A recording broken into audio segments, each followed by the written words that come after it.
Warrior 1 and Warrior 2 are just two prominent examples that underscore the vital role of space probes in enhancing our understanding of the universe. These spacecraft provide us with real-time information about our solar system, even in instances where direct study has been impossible for decades. Recently, the strange data returning from Voyager 1 has sparked intriguing questions among NASA engineers, leading to discussions about possible unusual messages from deep space. Should we be concerned? Let's explore how Voyager 1 has been influenced by unknown forces in the vast expanse of deep space. For nearly 45 years, the Voyager missions have been at the forefront of space research, yielding some of the first and most significant observations of our solar system. NASA's twin Voyager spacecraft are like time capsules from their generation, equipped with an 8-track tape recorder to store data. Despite their limited capacity, billions of times smaller than today's mobile phones, they transmit information at speeds up to 38,000 times slower than a modern connection. Yet, these pioneering missions continue to sail beyond the star system, traversing the vast galactic ocean known as space, venturing where no other probe has gone before. These missions are providing unique insights into the interactions between the heliosphere and interstellar space. Scientists are actively comparing data from the probe's first emissions with more recent observations. No other spacecraft has revolutionized our understanding of the Sun and its impact on the space environment, as significantly as the Voyagers have.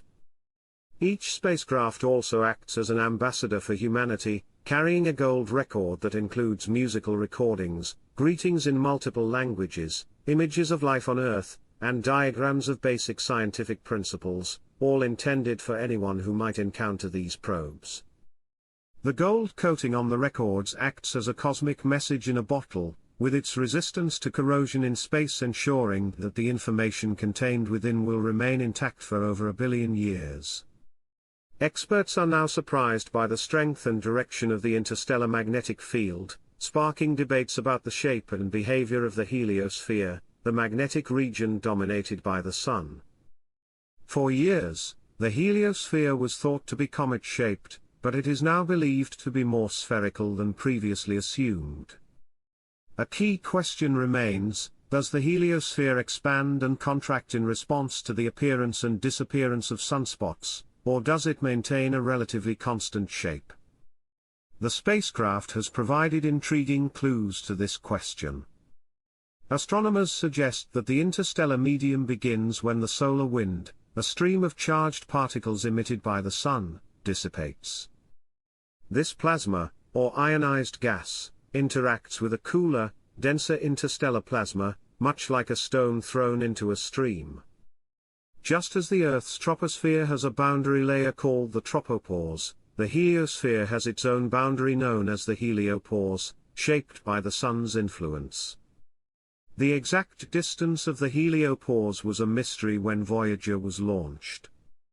Although Jupiter is only 5 times the distance from Earth to the Sun, some believed the heliopause might be nearby. However, as the spacecraft traveled farther, estimates of this distance increased. It was not until Voyager's encounter with Neptune in July 1992 that the probe began detecting signals from the heliopause.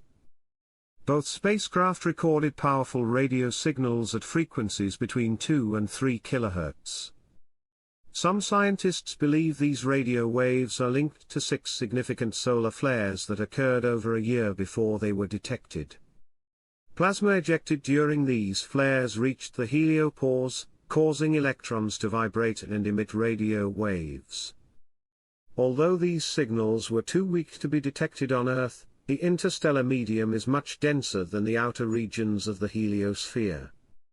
The distance to the heliopause was determined by measuring the speed of solar material and the time it took to reach that boundary, a distance that varies between 116 and 177 astronomical units. On August 25, 2012, Voyager 1 crossed the heliopause at a distance of 121.6 astronomical units. There were clear signs indicating that it had crossed this boundary, such as the disappearance of high-energy particles from the solar wind, signaling that the rest of the solar wind had also been left behind. Additionally, cosmic rays from outer space, which are partially blocked by the heliosphere, increased significantly after Voyager's crossing. However, not all scientists were immediately convinced of this milestone. Voyager 1's plasma instrument had stopped functioning, preventing it from recording the dramatic increase in particle density that typically occurs when leaving the heliosphere and entering interstellar space. Furthermore, the magnetic field beyond the heliosphere was expected to have a different direction, but this did not occur, leaving the similarity in magnetic field orientations inside and outside the heliosphere without a clear explanation. The Sun also plays a critical role in these discoveries. In early 2012, solar storms began to occur, and the following year, these disturbances affected the plasma Voyager 1 was passing through. As a result, electrons in the plasma began to oscillate, generating detectable radio waves. These waves indicated that Voyager had entered a much denser region.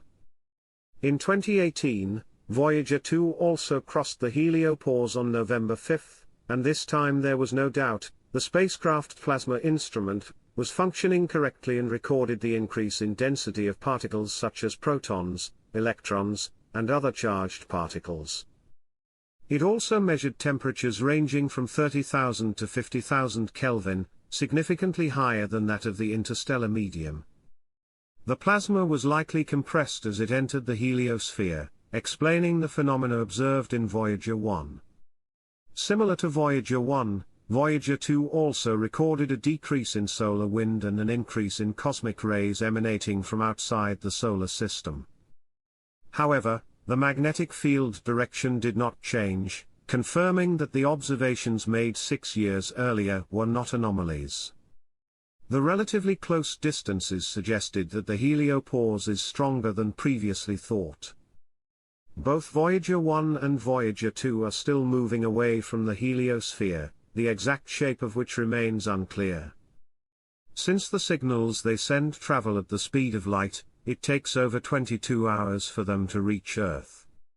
By the end of 2023, when Pioneer 10 finally ceases operations, Voyager 2 will have traveled 129 astronomical units, marking it as the second farthest spacecraft ever launched.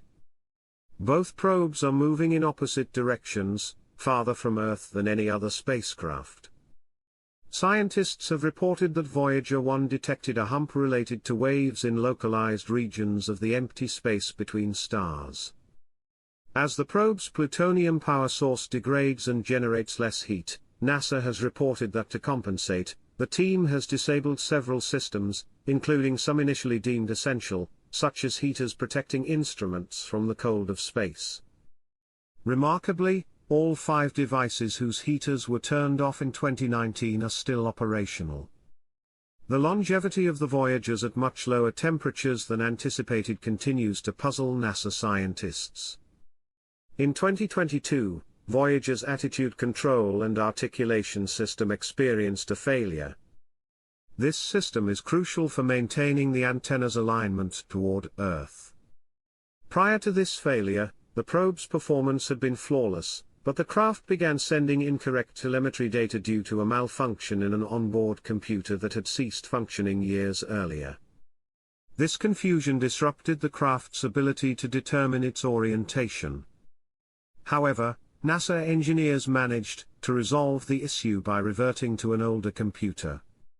Despite this success, some experts are questioning whether the time has come to retire the Voyagers, the oldest and most distant spacecraft.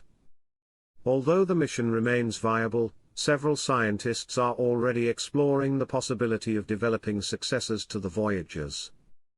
No one can say for sure how long these probes, which rely on plutonium to generate heat and keep the fuel that aligns the antennas toward Earth from freezing, will continue to operate. Over time, plutonium degrades, producing less power each year. Let me know what you think in the comments box. If you enjoyed the video, Don't forget to give it a like and subscribe. I'll see you in the next video on waves discovery.